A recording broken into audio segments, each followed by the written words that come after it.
All right, let's speak then to Mthandazo Xabanisa, founder of Feed the Culture, on this topic. A very good evening to you. So thanks so very much for joining us here on SABC News. It's a pleasure to join you guys. All right, let's talk about this food insecurity. I know the focus was primarily on the Western Cape, but in general, would you say that, we're calling it a food insecurity, but would you call it a food insecurity crisis that we're in? And I mean, that clip definitely does point to something like that, doesn't it? It is lack of enough food, healthy and culturally appropriate food. Everyone needs certain amount of food to function. So yes, the crisis that we are dealing with is huge in South Africa, in Western Cape. As Feed the Culture, what is your contribution to some of the talks or crisis management relating to the issue of food insecurity? We're trying to decrease that by making sure that we are growing for the community. We are currently growing for Sibongile Day Night Care Center, which has 4 different homes. They are an NPO organization. They don't have any funds coming in from the government. So by us supporting them, we're making a change towards the community, because we're growing for them for free. We are actually donating to them. We try and donate to them every week. Whatever we have in the farm, we donate it to them. Whatever they request weekly, we donate to them. Yeah. So authorities in agriculture have, for some time made the suggestion that is to, urge impoverished communities to sort of grow their own vegetables, to grow their own food, their own, productive vegetable gardens amid this food insecurity. What would it take for us to get to that point? I mean, I look at that particular clip we were watching just before talking to you, and it seems to be some arable land around where these people are living, where they might be able to grow some of their own food. What steps would it take? What would it take for us to get to that point?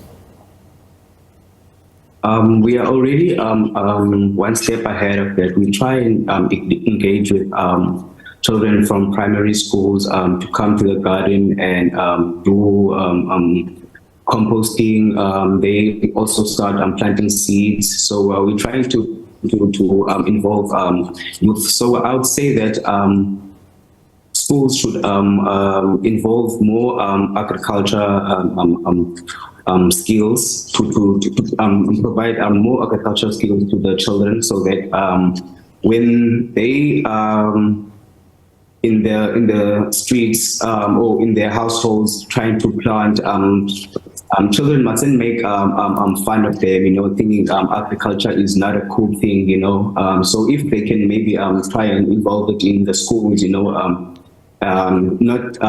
say agriculture is not a cool thing, try and make it cool. Yes. Yeah. On one hand, we'll hear about, food wastage, and that there's so much food that's going to waste. But then at the same time, we have this food insecurity issue, and where we hear, that according to research, over 50% of the population goes to bed hungry. I mean, those are two different things. How do we offset the two? We shouldn't have a situation where we're having this immense wastage of food on one hand, and then having 50% of our adult population going to bed hungry. Is there a possibility, of offsetting the two? Food. What we do with food that is waste, we try and make it as a compost.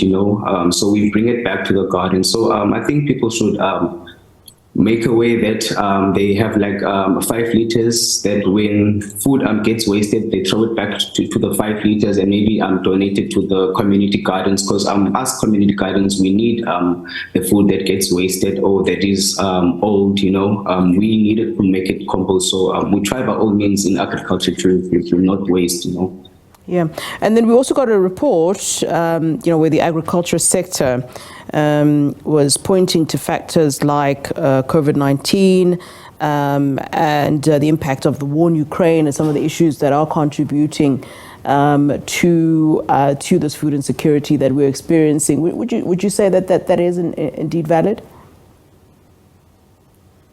Not to. I haven't heard such. I won't agree to that.